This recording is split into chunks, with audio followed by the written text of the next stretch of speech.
congrats on season 2's run. Thank you. I want to start off by asking, his indifference to this blood money really comes to fruition at the end of the season. Yeah. What is it about his moral compass that intrigues you as a performer? Because I feel like obviously he's killed a bunch of people, but he has certain lines that he won't cross. So what is it about Vigilante or Adrian that, where is his moral compass? Do you think it's an ever-changing line, or it's all over the place? It's fun for me because I never know where it's going to be, so it's in the script. Whenever we get a new script, it's all over the place. I always want his intention to be right. It's just his morality and wiring is not. So he just, pulling tape off someone will hurt them, but he's also willing to kill them. So it's just And, as she really manipulates him in that moment, do you think he is aware of the manipulation that's occurring, or is he just, I don't. She did it in season 1 and she did it in season 2. He's not learning, so it's working. So I don't think he's aware of it. I think, and using the whole, best friend thing is, that's getting his that's a deep one for him. It's kind of a cheap shot. She knows it's gonna sway him. And we also get to see Adrian with his mom this season. Yeah. Delivering some pretty harsh lines. Yeah. Yeah. Where do you think that comes from? Oh, Lord. I think she probably let him she was probably too nice to him, didn't give him enough boundaries, and that's probably why he gets away with what he does. I definitely was... There were multiple times I was trying to soften those insults, and James was like, no, you need to go in hard. So that last episode, he was like, we need you to, when you open that door, lay in on her. So yeah, I don't know. I think she's been too easy on him his whole life. Did you feel bad delivering those lines? Horrible, yeah. I preemptively apologized. I said, I'm really sorry for what I'm about to say, how I'm going to say it to you. It's not going to be, I'm really sorry. But she was sweet and great, so. We'd have to have a thick skin to deal with the things that he's saying to her. But, obviously, Vigilante is really beloved online, and he delivers a very famous dance on the show. What's the secret to delivering the perfect, as he refers to it, his butt dance? The butt dance. James, he really ran with that one. He was I feel like it was almost an improv moment that he came up with in season 1, and it's just evolved into this thing. I don't know. I think probably the secret now is not just gyrating, but maybe it was in the one, I've put these weird flaps in, and that's probably an element to it. I don't know. It's just, did it twice this season, so yeah, it's growing. It came back at the end with he was getting. I don't even think that was in the script. I think we were just having fun, and then she was like, "Okay, butt dance," and we're like, okay, we're doing it again."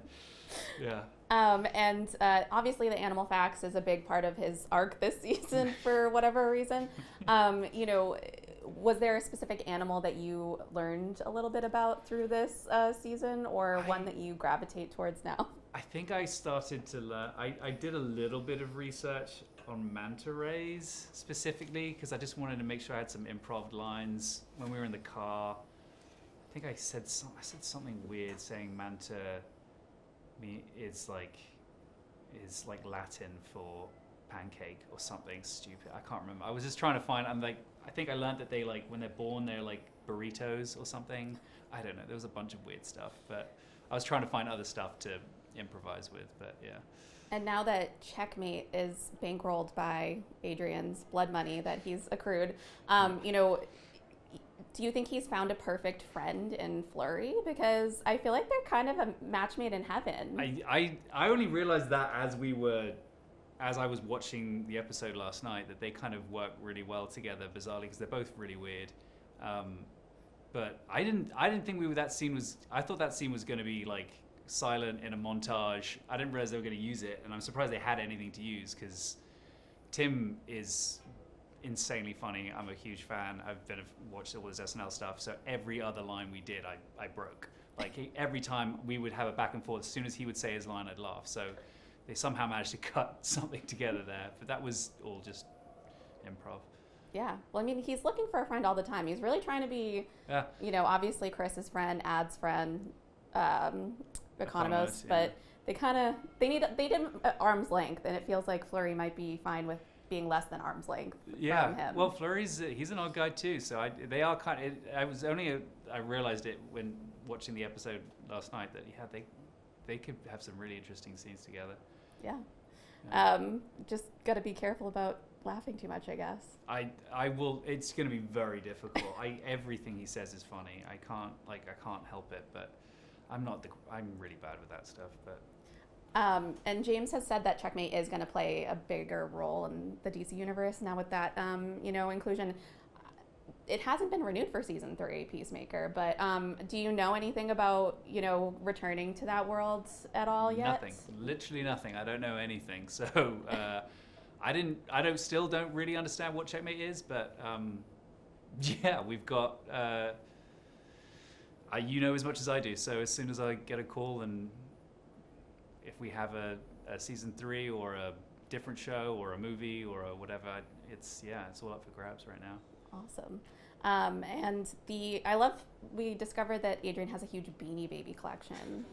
Do you think that that's where his animal affinity comes from? Because they are a lot of animals. I mean, that's astute. That could be true. I don't know. I just love what James writes with it. Of course, he has a Beanie Baby collection. Of course, he's waiting for the market to come back. Yeah, maybe. I mean, I think he's obsessed with an ostrich. Was that the main one he liked? Which he never brings up ostriches in the show, but he has 1,000,001 ostriches in the closet. That's his favorite. I mean, are there spider ones? Probably not.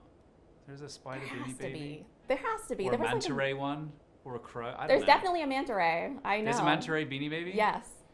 Okay, well. Now we've got to hunt one down. That's what we need, yeah. And you get to tase Peacemaker in this episode. What was it like taking down John Cena? Very fun. I mean, Stunts did the actual real hit into the car and that, but I got to do the bit where we just go a few inches above the concrete ground and then slam him in and then get him with the taser. It was a lot of fun. I don't think that was in the original very first draft. So when that came in, I just started laughing. Of course, that's how they get him. He just comes out of nowhere and takes him out for no apparent reason. It was a lot of fun. It was quick, but working with John's great. Did you get to do a lot of stunt stuff? Because especially when you get to go to the other universe, you're diving into bushes and doing a lot of headlong jumps. So did you get to do that, or was that all stunt? No, that's all stunts. It was great. I will always take stunts over me, because stunt guys are incredible human beings who will always make it look better. And the beauty of Vigilante is he wears a mask. So we had multiple different stunt guys doing different parts of Vigilante, and they jumped into the bush, and then I get to walk into the bush, and then I get to do the pop-up and everything else. But and then all the fights as well. I can't do all those flippy things, That's for the professionally trained. Yeah, professionally trained martial artists. Yeah. And what was it like getting to act with yourself? I know that you had somebody on set to play the other version of you. Oh, it was a joy. Yeah. That's shout out to Kellen Boyle. He's the most fantastic actor. We've hung out since and plan to hang out soon. He's just really talented. We did both characters, and we were flipping between the two. He never faltered. Anything I was doing, he'd see it, and then he'd try and do it the same so that it made sense on the reverse coverage. He's the unsung hero of those scenes. He was fantastic. So he made it a joy. We flew through those scenes.